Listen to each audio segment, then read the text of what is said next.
This is basically a read-through of my how-to guide for how to host your own Rust-dedicated server on Windows.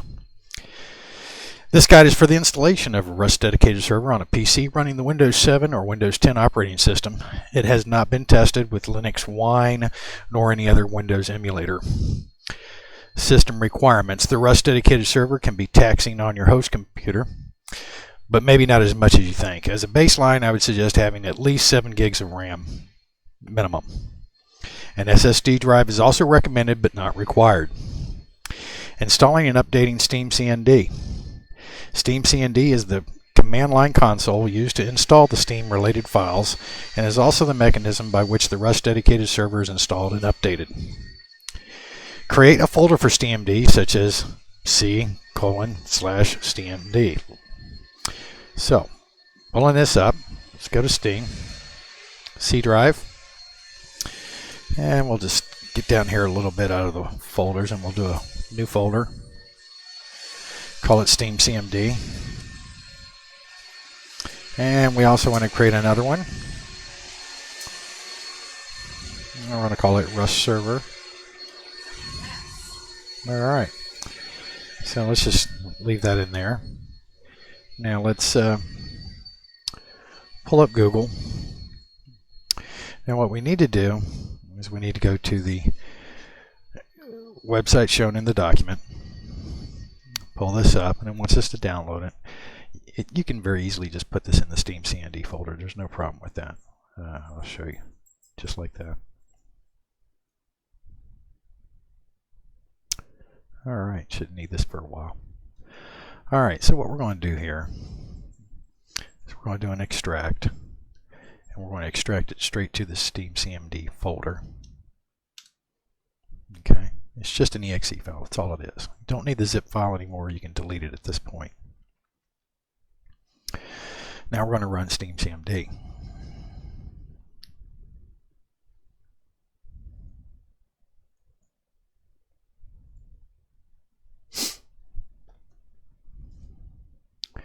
This is downloading Steam, extracting the package.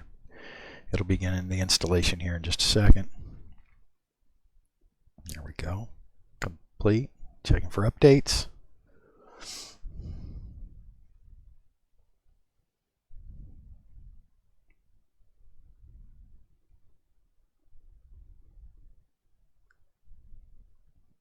And it is now complete. Alright, so we're going to move on to doing the commands listed. Log in anonymously. We don't need to do a actual Steam login for this. Anonymous is perfectly safe and allowed. So we're going to do this. Now we're going to tell it what directory we want to install this in. So we use the command force install. And we tell it which directory.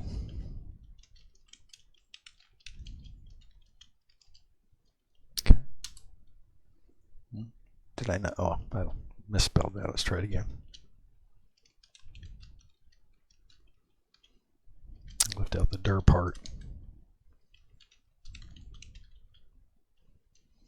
Okay, looks good. All right. Now we're going to do an app update, which if the app is not there, it'll just install it. So this works perfectly good. Now at this point right here, if we had wanted to do a staging server, we would add a little modifier here called -beta space staging. But we're going to do a standard release server. What it's doing is making room on the hard drive and pre-allocating that space for the server it's getting ready to download.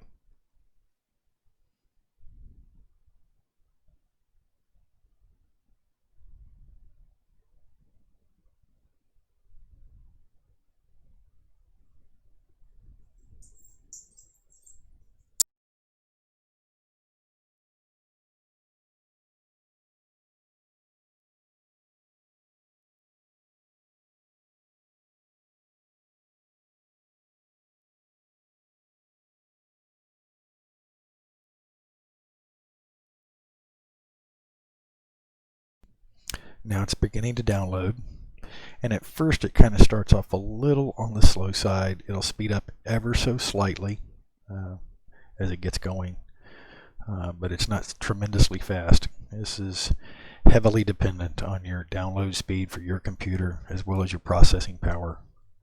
So you might want to make a cup of coffee and come back. It's not going to hurt if it finishes before you get back. It's not going to be waiting on you. It's just going to finish it up and stop.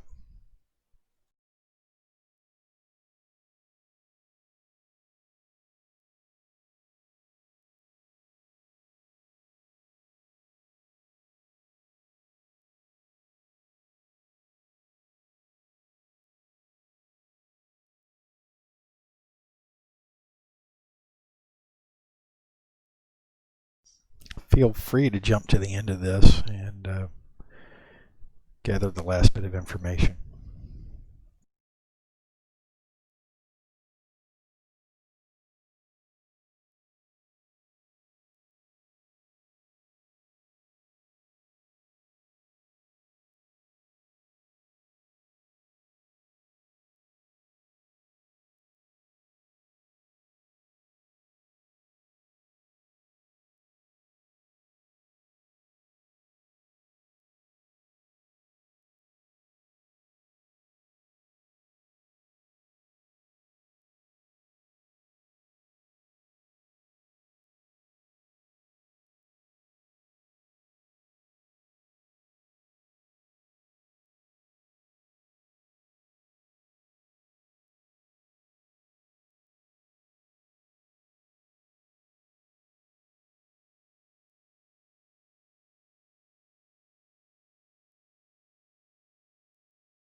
Okay, as you can see, it's finished installing. So at this command prompt, we're going to type in quit. We're going to leave that. Okay. So let's come back to this for a minute. As you can see, it's created these 4 folders. The Rust dedicated exe file and a couple of support files. Now before we move on any further, we need to create some more folders. As mentioned in the guide, there's 2 different methods of doing this. I prefer method 2, as I stated in the guide. And it's just because I can do so much more off-site while the server's running in preparation for updates or to get it all done while people are still playing without interfering. So let's go ahead and create those. So here in the Rust server folder, we're going to create another folder. Okay. And we're going to call this server. It must be called server. I'm going to go into that directory. Now here we're going to create another folder. Now this one you can change the name of. You do not have to use this one. The one I'm using here is the default. If you do not specify an identity in your startup command lines, it's going to automatically use this name. Okay, so we're going to use that as the example since that is the default. We'll go inside that folder and we'll create one more folder, call it CFG. Okay, go in that folder. All right, now we're going to create a file here. It's a text document. Okay, and we are going to call it server.cfg. Notice I got rid of the .txt extension. It's going to asked me about that. So yes, I want to change the extension name. It must be called server.cfg. So while we're here, let's just go ahead and edit this now. Okay. And that opened up on a different screen, so we'll bring that back over here again and try it one more time. There we go. All right. It's blank at the moment, but we're going to take the ones that we used in the example and we're going to load those in. Okay. We'll stretch this out a little bit so you can see that everything's on its own line.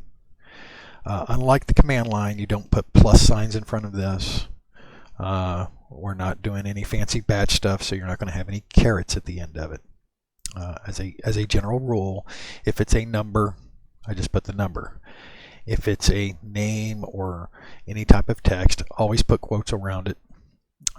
Even though in some cases with single words you do not have to, but it's just safer. If it's not a number, put quotes around it. Okay, so we'll just go through these real quick. Server level procedural map, that is actually the default, so you don't have to put that here. You can actually leave that out. Okay, also server world size 4000. Again, this is the default, so if you're not changing it, you do not have to put it here. Server seed, this is what makes your map different from somebody else's of the same size. It changes the way it looks. If you do not provide this, a random one will be selected by the server as it starts up, and as long as it sees a map matching the proper protocol level map style, it'll continue to use that randomly generated number that it created for the first time. I like to provide my own. Server max players, if you don't put this in here, you're going to be set up for 500 players, because that is the default. This number will depend, on your bandwidth and how many people you want on your server at any given time. If you're running this on your home machine and you're going to, you're dealing with the bandwidth of your home connection, don't put this very large. Seriously, there's no point in it. You're not going to be able to support that many people. All right. Server host name. Now you'll see here that it says name of the server as shown on the client's server list. All right. This is when you're in the Rust client and you're looking for a server, this is the name you're going to see. For instance, it could just as well say Mike's PvP wiped on 13 February. Okay, it could say that. It can say anything you want. It makes no difference to me.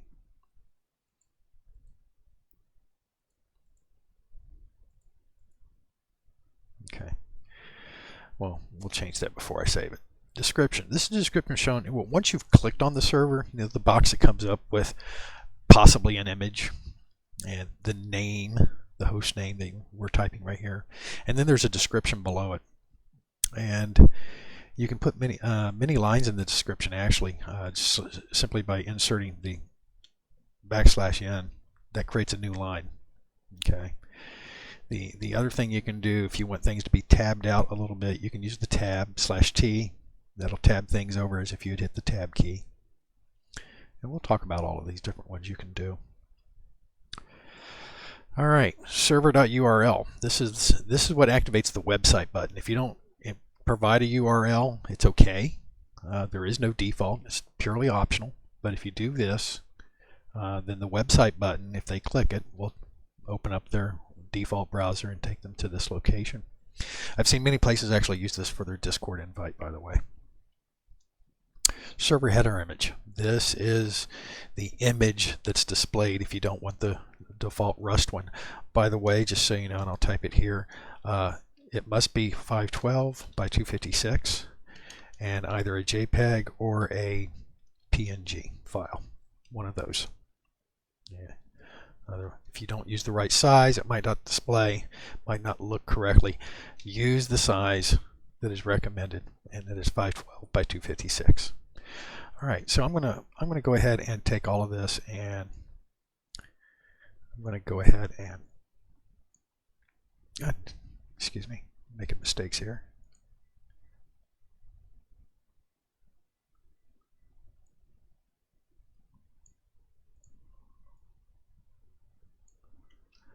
I'll just change this all back to what I had it. Okay. Now, this one's done, so we can save this one. Okay. Remember to change these. Do not leave these. Nobody wants to see the name of a server called name of server is shown on the client server list. Nor is this a description, nor are these valid websites. It might be. Who knows? All right. So let's go ahead and close that out. It's there, and just reopen it here just so you see it saved. There it is. All right. Now let's go back to the Rust server directory. In this directory, we're going to create a batch file. So again, we're going to do a new text document. Okay, this time it's going to be whatever you want to call it. I really don't care. I'm going to call mine Rust server.bat. B-A-T. That indicates to the system that this is a batch file. It's going to be basically, these are command line, these are commands that would normally be typed directly into the command line, but because they're in a batch file, you're going to get to type them all in at once instead of having to do it by hand. So let's talk about this one. Grab a copy of it from the guide, pull it over, drop it in. All right, I'm going to stretch this out a little bit because you need to see one thing, because there is a couple of differences here. All right, you'll notice this one here for Steam is all on one line, and you'll notice it looks very familiar. What is it? Well, it's Steam CMD like we ran earlier with the same commands we did with a plus sign in front of them. And the plus sign just tells the thing to import these into the input of the console. All right, there's those commands we did earlier. It's just they have plus signs in front of them now. Okay. So you'll notice I didn't put quotes around this one here. It's not required because it is all one word, no spaces. And it's just the way that Steam likes it, so that's what we do. However, you'll notice down here where I'm doing something a little bit different. I could have put all of this right here on one line, just like this is, but you get so many options sometimes that it's just not worth it. Okay. Now the 4 you see here, it's actually,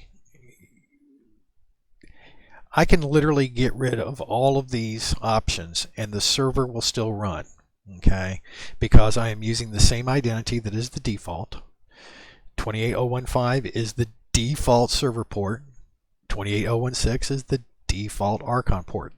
Really don't have to have these here. Now password, if you're going to be running and want your Archon to be active, you must give it a password. If you do not give it a password, Archon will not be active. What is Archon?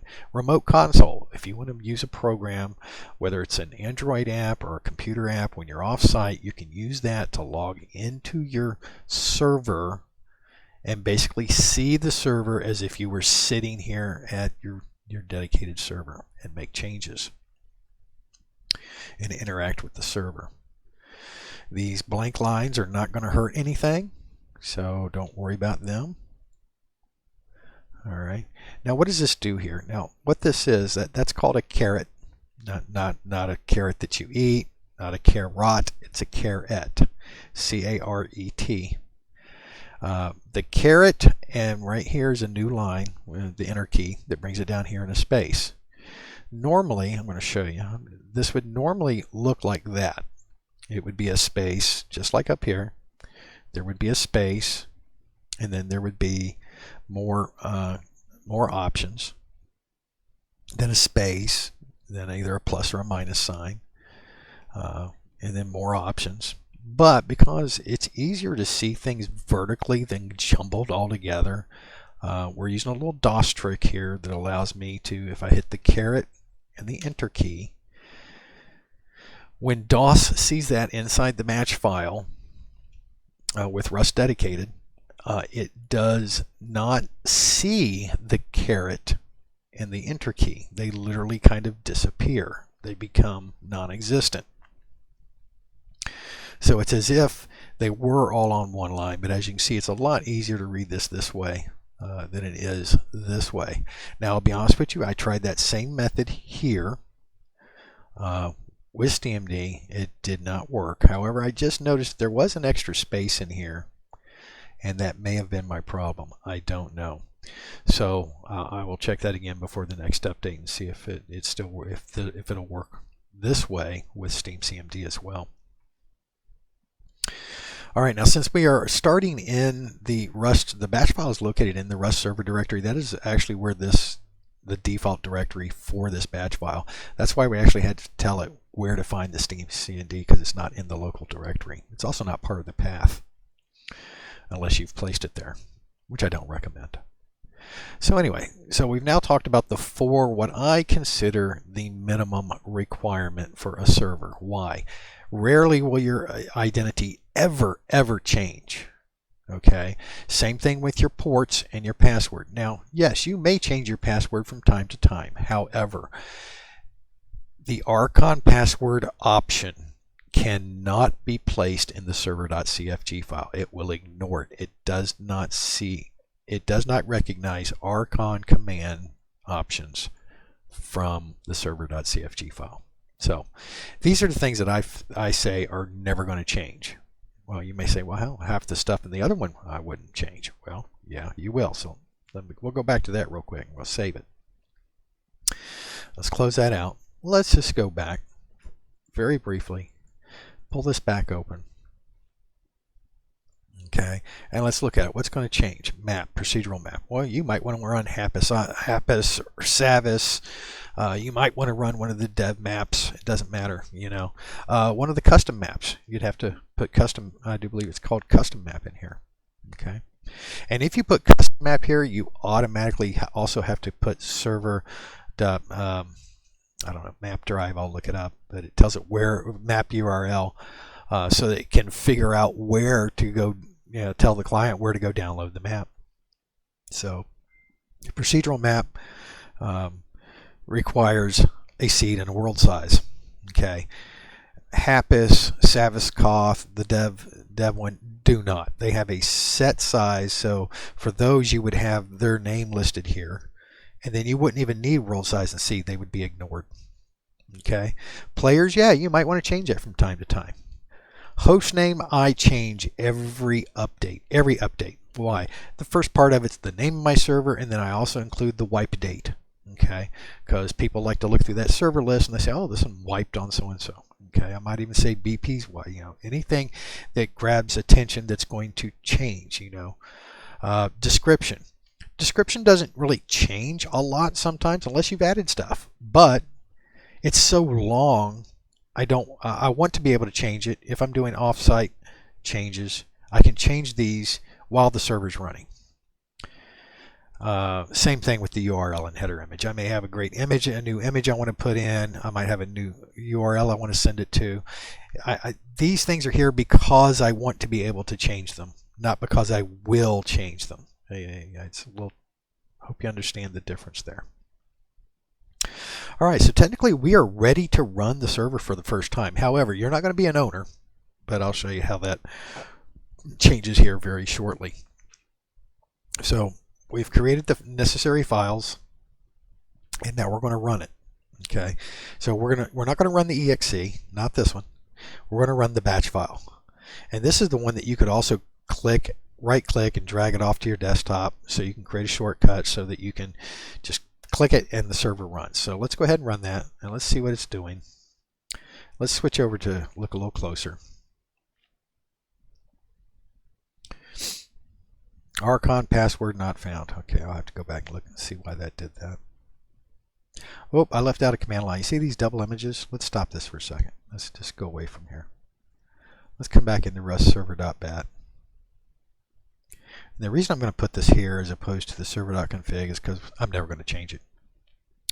So right after my identity, let's keep the ports together. Actually, you know what? No, we're going to put this at the very beginning. And I want this is going to be a dash command as opposed to a plus command. Okay, this is a log file. And We're just going to call it, you can call it anything you want. I personally call mine output dot, normally log, but I'm going to do text for this time, just because it'll be identified by Notepad a lot quicker. So let's put that in there. Let's save that. Now, one thing you didn't see, and maybe I will just leave it here. Let's save this. Yes, I know you can't see anything on the screen at the moment. Okay, so we're going to pull this up. All right, you'll notice the first thing it does is connecting to Steam. It looks at it and says, "Oh, everything's up to date." Okay, that's the first thing it does. If it wasn't up to date, it would begin downloading the update for the server. All right, so now we don't have all those double images. What you were seeing is debug stuff that we're now sending to the output.txt file. These are warnings and errors technically, but because the server is continuing to load, these are not considered fatal errors. Personally, I believe these should be yellow since they're not fatal. I think red should be fatal, stand out. Otherwise, those should be yellow. All right. Now we're doing a standard size map here. This is a 4,000 size map, so it's 4 square kilometers, which is 16 total squares of 1 mile square. 4 one direction, 4 the other. This can take longer the more items you have. Okay, they have done a lot of cleanup to the code and sped it up quite a bit. But every time they add stuff, especially with the nav meshes like they're doing here for the ocean patrol paths, that's for the cargo ship, and it'll do another one here, I think, for the Chinook maybe, for the tank. It's got to create all these paths and put them on the map so those items know where they're allowed to go and where they're not allowed to go.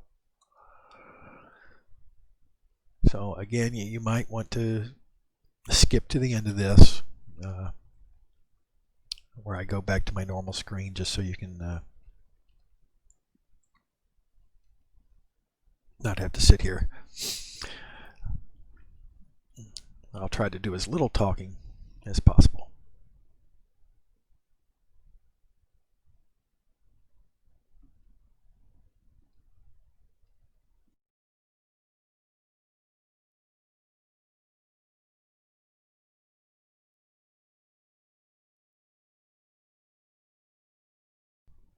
A question came in a moment ago about a modified server. Okay, I'm not going to cover that in this particular thing, but if we had wanted a modified server, we would have downloaded Oxide and installed that prior to running the server. It's also best to download all the plugins you want and place them in the plugin folder prior to running the server.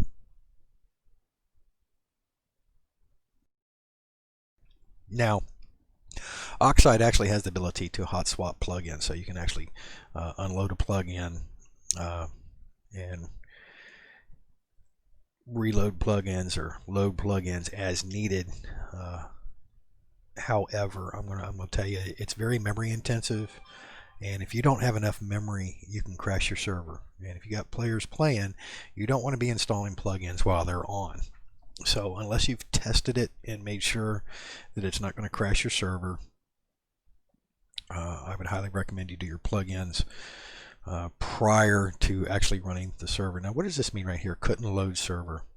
This says it couldn't load a map save, the file. It doesn't exist because this is the first time we're running it. Okay, so that file does not exist yet. So now it's going to create that file.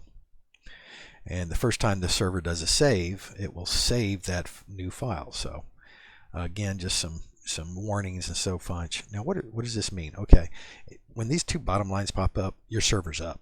Okay, server startup complete. Bradley APC has spawned at this location. Okay, and what it's telling us, this is server time. This is how many players are connected, how many players are allowed. So I got 0 of 10 connected. There is your name of your server as shown on the client server list and procedural map. Down here is the number of entities that are currently on the map, how many sleepers are there, and this is your input-output. This is how much network activity is currently going on. Okay. Now there's also some more information to the right of this procedural map, but you can't see it because this name is so long. You can run, and I'm going to drop back into the other mode here for a moment. Okay. You can run this in a slightly different mode, which a lot of people do, and I've been known to do myself. Come into Properties, and what we're going to do is change your window size. And I like to drop mine out to about 160. Okay. I can always adjust it later. Width, up here you want that to match. Now height, this is your buffer. I like a big buffer so I can scroll back and look at it. So I'm going to do that. So as you can see, what that does is that makes that much bigger. All right, so what else we got over here? This is our frames per second. That's what the server is currently capable of sending. Okay, 52, that's your garbage collection. And this number here is 5 minutes 26 seconds is how long the server has been up. That is from the moment it started to actually load in, not from the server start complete time, but from the moment it started. So by the time the server start complete comes in, that number is already going to be up there a good 3 minutes into the boot. All right, so now you see that. Now, see, you'll notice that if I bring this in, that stuff is still sitting out there. So a lot of people don't like that, but a lot of people don't have this long of a name. Okay. If you're running Oxide, there's going to be a third line as well that tells you your Oxide version and stuff like that. It changes a little bit. Now here's the other thing. You've done an update. Okay. I can already tell right here that I'm on map 175, but we still don't know our full protocol. So one of the first commands you're going to be looking at is version. Okay. And as I can see here, there's my protocol 2151. If somebody tried to connect with an older protocol, such as the previous one, which was 2150, it'll pop up an error. It'll immediately kick them and say, client update required. Now here on this screen, it's going to say, so-and-so attempted to connect with protocol 2150. Vice versa, let's say that they've already updated their client, but you haven't updated the server. You're going to see errors on here that are going to say so-and-so attempted to connect and their protocol was 2152, server update required. Okay. So keep your eyes out for that one. That tells you that you have to say. Now, let's talk about the batch file. If I type quit right now, I'm not going to hit enter yet, but if I type quit and I hit enter, that batch file is going to re-engage again. The next line in the batch file, if you remember, was go to start. So it'll go back up. It'll log back into Steam, it'll grab the update, and reboot the server. So, as for a vanilla server with no changes, using this batch file, all you have to do is type quit at the console, through Archon, or if you're connected and playing on the server, you can go to F1 console and type quit, or server SV space quit. If you type quit, your client's going to quit. If you type SV space quit, it's going to send that command to the client. And that will update the server. You're done. Vanilla is great. However, modded, totally different story. We'll discuss that in another video. So I'm not going to quit right now. I'm going to get back out of there. So as you can see, our build date, this was last built on February 12th, 2019 at the time. What Unity version it's using, the change set, and the branch. If you're doing the public playable branch, everybody's on release. All right, so this is what you need to know, because if someone says, hey, I'm on protocol 2150 and you're at 2151, you can't connect. They cannot connect to you.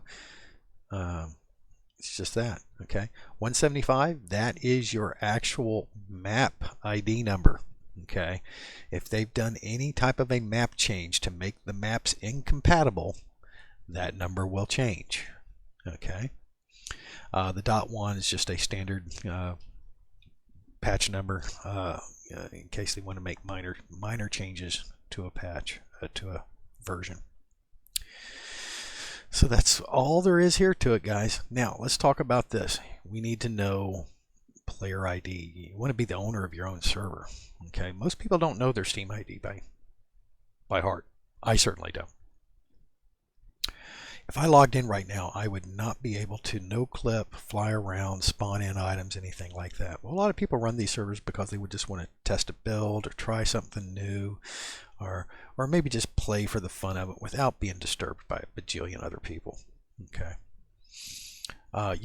You may not want to be the owner, but in many cases you do. You're not going to be able to ban people, kick people, whatever. All right. The users command, which as you can see there are 0 users, nothing came in, can be used if I was connected with my client. It would show my Steam ID. I can then use the following command, owner ID, and I can put in my Steam ID, whatever it is. Okay. And let's also put in my name. And the reason you do this is because these all get saved to a file, and if you don't put a name there, then you don't know whose Steam ID that is. All right. You can also give it a reason. It's rarely used, but hey, all right. So that would be something that you could put in. Okay. Now let's talk about moderators. Moderator ID. And let's see what we got here. All right, and this is a good friend of mine. We'll throw him in, or we'll throw him under the bus, so to speak. Let's put him on there, and best mod. Okay, or what kind of notes would I put here? Well, maybe I have somebody that is an East Coast moderator. Okay. Okay, I might have somebody that's West Coast, I might have someone that's European. This just gives you a little bit more information to put there so that you not only know who this Steam ID is for, but why you put them in to begin with. It could also be very simple as this guy paid me $50. Okay, I don't care, but whatever you want. All right. So I'm not going to activate any of those because those weren't valid Steam IDs, but I'll do that on the next video. All right, guys, your server is up and running. You don't have to do anything else. Congratulations, but at the same time, you're now an admin. And let's talk about that word. You just saw owner ID and moderator ID. And a lot of people will tell you, oh, I'm just a moderator. I'm not the owner. Well, only thing that means, if you're a moderator and not the owner, that just means you can't create other moderators or owners for that fact. That's all that means. Otherwise, you have all the exact same abilities that the owner does. The owner can create moderators and delete moderators. But other than that, there's no difference. So we use the term admins. At least I do. I don't care if you're an owner or a moderator, you're an admin. You are administrating the server.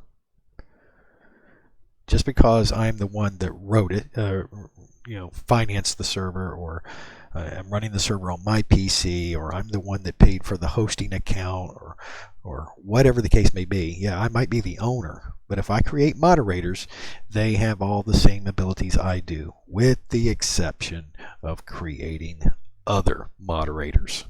Okay. Now you can have more than one owner as well, just so you know. You can have multiple owners. Again, that just gives them the ability to create moderators. I'll check on whether or not people can be a moderator can ban or kick an owner. That would be interesting. That'd be kind of funny, actually. I'll have to try that. So with that being said, welcome to the world of Rust as an admin. You may hate yourself for doing this at times. I'm going to tell you the biggest thing is you'll have players that want to constantly bend the rules, push the rules, operate in the gray areas. The fewer rules you have to have, or the fewer rules you have to, 1, enforce, 2, justify, 3, argue about. My worst days as an admin is dealing with people that wanted to argue what toxic players are. I had in my server description it said no toxic players. Don't be a dick. There's all different ways you can put this here. No griefing. That was a big one too. And I think mine said no griefing, raid and move on. Okay, after you've raided the place, move the fuck on. Well, group comes in and they raid. While they're raiding, they put doors on to protect themselves with their own code locks. And they're in there gathering stuff and they're making runs back and forth to their place. They got their own TC in there now because they blew up the other TC. They built their own, got their own code locks on it. Got rid of all the sleeping bags from the other guys. Why? They didn't want to be attacked while they were raiding. So that's common knowledge. Get rid of the other guy's sleeping bags so they can't spawn in on you. So what do we have here? Let's stop right there for just a second. Right now, do we have a griefed base or just a taken base? So it'd be, what is the definition of grieving? And this created an argument like you wouldn't believe. Oh, well, they griefed my base. Well, what'd they do? Well, they got their own TC and doors on. Well, I've got over 6,000 hours. That seems normal to me. Griefing a base. Let's talk about griefing. In my opinion, that's blocking. They raided it. They got through the doors. Not a problem. What if they had built foundations and walls around the doors? That's leaning more towards the griefing. They're not trying to protect themselves. They're trying to keep you from getting out. That's griefing. They're making it hard for you to get back in. Not that a locked door isn't just as hard. So the fewer rules you have, the better.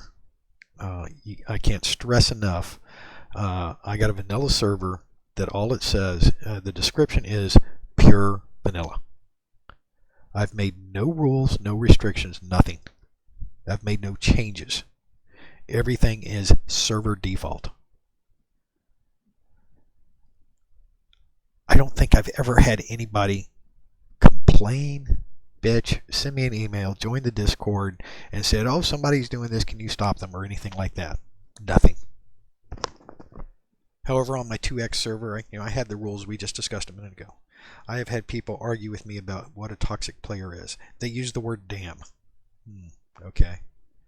I kind of define toxic players as somebody that's creating discontent, that's going to run off my other players, that is being racist or just totally a dick. Let's be honest with you. If they're saying shit, whether they're typing it in chat or they're saying it over voice chat, if they're saying something I wouldn't say to my mother, I'm going to raise an eyebrow at it probably. If it's damn this and fuck this and all that, I'm part Scots, so I understand what fuck is, and I use fuck there all the time. But if it's a fuck you and you're an ass, if that's toxicity, okay, that's toxic, that's poisoning the waters, and if I read somebody and he says fuck you, I'm going to give him a little bit of leeway. I don't care. No big deal. I'll probably say it to him when he raids me back, and I hope he does. This game is not for the faint-hearted.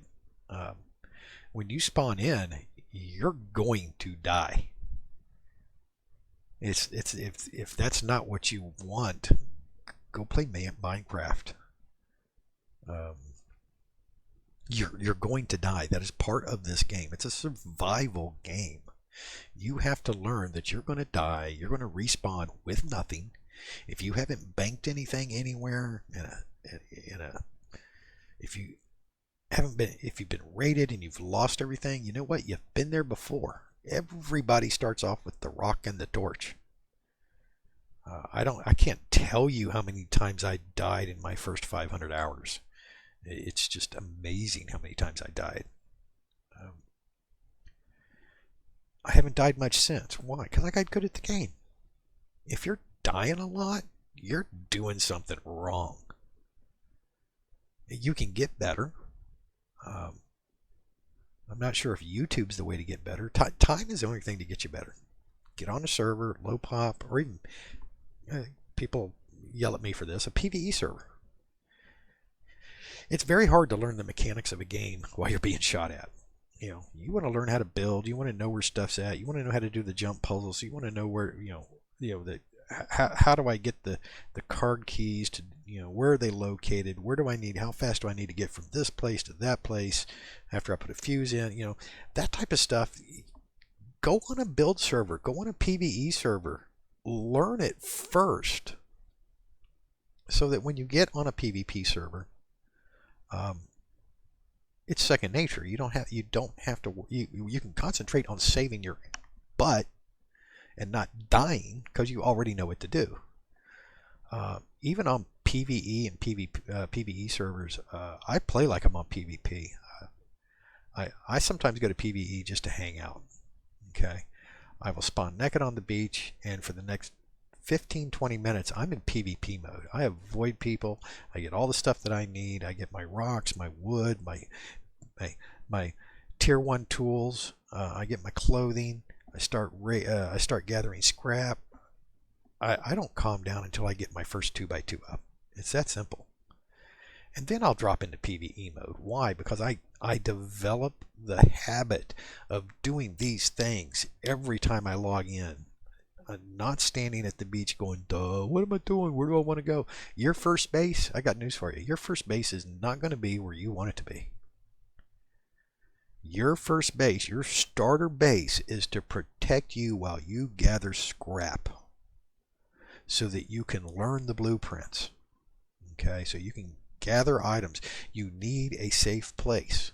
It's not going to be your final place. Very few people finish a wipe in the same base they started. This is the end of this guide.